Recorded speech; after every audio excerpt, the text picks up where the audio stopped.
Semoga seluruh makhluk hidup, baik yang kelihatan maupun yang tidak kelihatan, senantiasa hidup berbahagia. Keberadaan makhluk hidup yang tidak kelihatan, kalau disapa oleh kita, mereka sangat berbahagia. Kalau kita masuk sebuah rumah yang kosong, termasuk memasuki rumah kita sendiri, tidak ada salahnya kita mengucapkan salam. Sekalipun di rumah itu enggak ada anggota keluarga kita. Karena selama ini yang disebut dengan anggota keluarga itu hanya dibatasi oleh yang terlihat. Orang yang kesadaran rendah ketika masuk rumah kosong menyampaikan salam, mungkin kita akan diingatkan, kenapa kamu menyampaikan salam? Kan rumah kita kosong. Karena kita selama ini menganggap yang namanya makhluk itu selalu yang ada wujudnya. Sekarang di sekitar kita ini, yang ikut ngaji itu bukan hanya yang kelihatan. Di sini banyak sekali yang ikut ngaji sekarang, yang tidak kelihatan. Jiwa-jiwa yang masih belum bisa menyempurnakan diri, cuman saat ini mereka sedang tidak menggunakan tubuh. Bukankah kita tahu bahwa sebetulnya jiwa itu abadi, seabadi ilahi. Kalau jiwa itu abadi, seabadi ilahi, kan tidak pernah ada jiwa yang mati. Keadaan mereka tetap ada. Cuma eksistensinya saja yang berbeda. Kita bersyukur karena kita saat ini sedang masih diberikan tubuh. Sehingga sang jiwa yang ada dalam tubuh ini ya sedang ditugaskan untuk berkarya. Memayu hayuning bawono, mempercantik semesta yang sudah cantik ini. Jadi mengapa jiwa ini bersama ruh ditiupkan ke dalam tubuh? Karena jiwa ini sedang dikaryakan. Siapa yang mengaryakan? Ya beliau, Sang Maha Jiwa. Sesungguhnya jiwa itu siapa? Bukankah jiwa itu dia juga?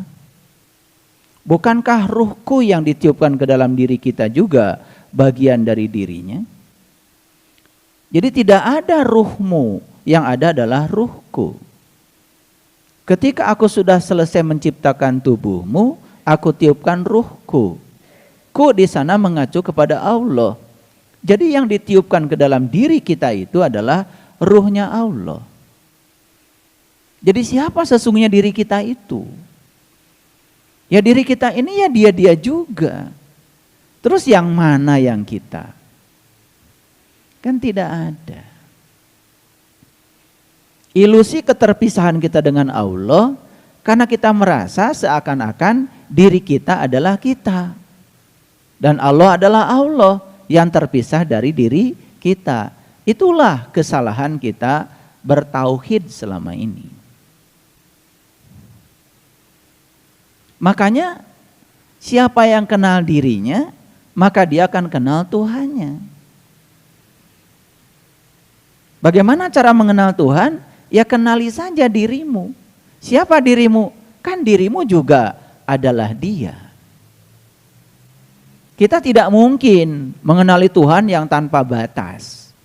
Oleh karena itu, para nabi, para rasul, para sunan, para wali, para guru, para mursyid menekankan untuk mengenali dirimu, diri sejatimu. Karena diri sejati kita adalah Dia, maka saat kita mengenali diri sejati kita, berarti kita sudah mengenali Dia. Rumah sakit ingin tahu penyakit yang diderita oleh kita. Kemudian diambil sebagian kecil dari darah kita. Tidak ada pasien ya diperiksa semua darahnya, hanya diambil satu tetes saja. Tetapi satu tetes itu bisa menceritakan keseluruhan darah yang ada dalam tubuh kita.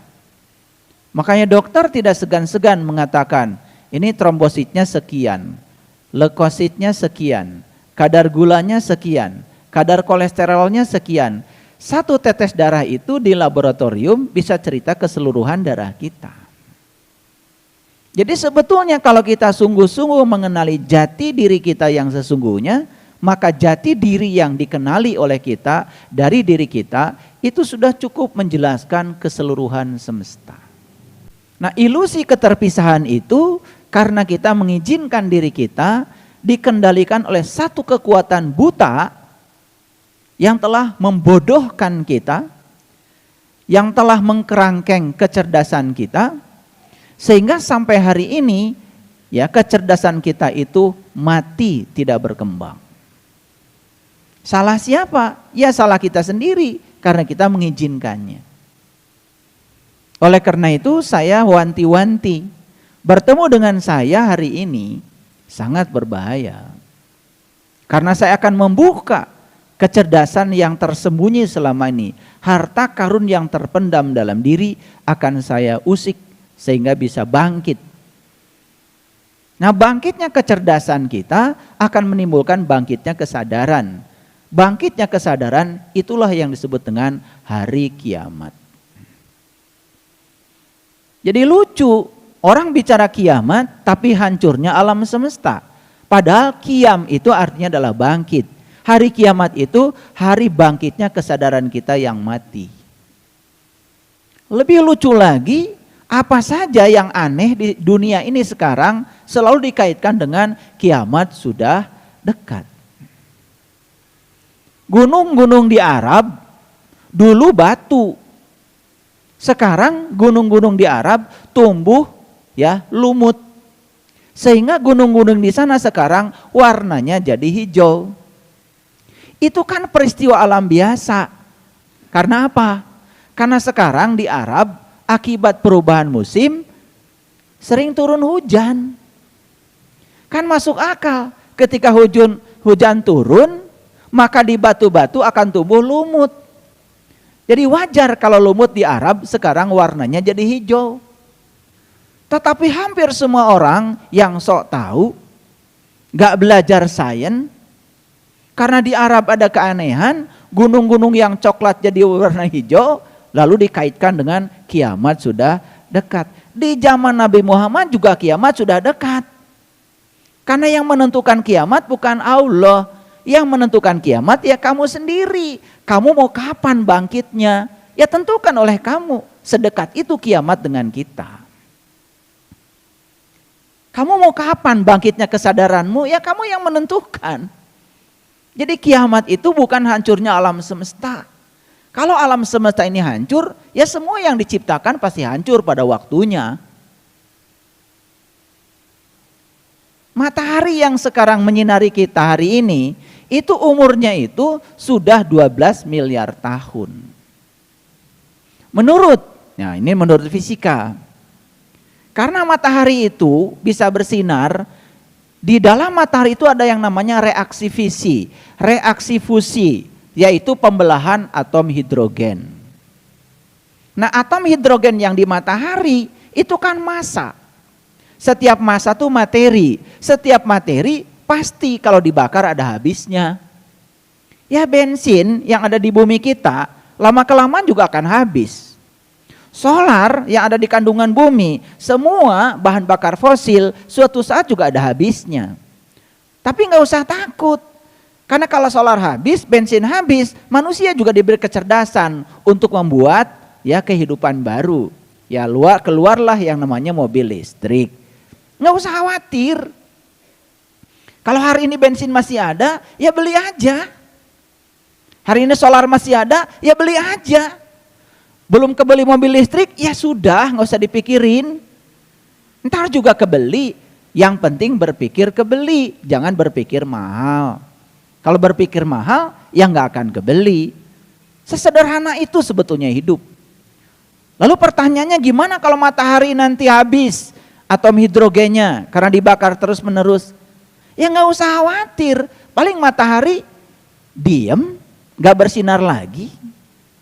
Terus kalau matahari tidak bersinar lagi, gimana kehidupan kita? Paling juga mati kita semua. Paling juga begitu kok. Terus kalau mati semua kita gimana? Ya gitu aja. Apa yang mau dipikirkan? Gak ada yang perlu ditakutkan. Terus kalau kehidupan di sini semua mati, berarti ruh keluar dari tubuh. Nah, ruh yang keluar dari tubuh kemana? Ya mungkin saja di planet lain sudah ada leluhur kita. 2-3 pasang aja cukup. Dan tidak usah bermigrasi kita ke sana cari pesawat. Karena ruh itu tidak terbatas ruang dan waktu. Nanti ruh-ruh ini akan dilahirkan lagi di sana, ditiupkan pada tubuh baru. Kehidupan berlangsung lagi. Di mana? Nggak tahu saya juga. Karena sekarang kita sedang di bumi, ya nikmati saja di sini saat ini sekarang mumpung kita masih hidup. Dilengkapi tubuh, ya sudah. Tubuh ini kendaraan yang diberikan Allah untuk kita. Untuk apa? Untuk berkarya. Dan di balik tubuh ada diri sejati kita yang sedang dikerjakan oleh Allah. Sesederhana itu. Gak usah memikirkan ya matahari kapan akan mati, gak usah. Hari ini matahari masih bersinar, sudah moyan. Gitu aja kok. Gak usah memikirkan hari esok. Karena kalau kita memikirkan hari esok kita menjadi takut. Gak usah juga memikirkan masa lalu. Kalau kita memikirkan masa lalu kita jadi sedih. Supaya damai, sudah saja hadir di sini saat ini sekarang. Kenyataan hidup itu adalah sekarang. Sekarang kalian bisa melihat saya, kalian bisa mendengar saya, sekarang kalian bisa berbicara, kalian minum masih bisa ditelan. Ya kan? Kalian makan masih bisa merasakan. Itulah kenyataan hidup. Dan tujuan hidup itu adalah hidup itu sendiri. Makanya tidak usah merumuskan tujuan hidup. Buat apa? Karena hidup itu sendiri sudah tujuan. Orang yang merumuskan tujuan hidup, orang yang tidak sedang hidup. Kan aneh ya. Kita sekarang faktanya sedang hidup, malah kita mencoba merumuskan tujuan hidup. Kita sedang hidup. Kan yang merumuskan tujuan hidup itu orang yang tidak sedang hidup. Lah kalian sedang hidup merumuskan tujuan hidup buat apa? Tujuan hidup itu adalah hidup itu sendiri. Nikmati aja sekarang hidup. Apa adanya. Dan hidup cuma dua. Cuma dua dalam hidup. Yang datang dalam hidup cuma dua, enggak tiga, enggak empat. Satu, yang kita ingin. Dua, yang kita tidak ingin. Itu aja. Apakah dalam hidup ada penderitaan? Enggak ada. Kalau kita bisa menerima yang kita ingin dengan yang tidak kita ingin, apa adanya. Lalu penderitaan dari mana? Penderitaan itu berasal dari penolakan. Karena kita menolak yang kita tidak ingin. Kalau yang tidak kita ingin tidak ditolak, nggak ada penderitaan. Apakah kemarahan ada? Nggak ada. Karena marah itu kita menginginkan yang kita ingin. Saat datang yang tidak kita ingin, kita menolaknya. Karena menolak, kita jadi marah. Kebencian ada? Nggak ada. Karena kebencian itu berasal dari pikiran.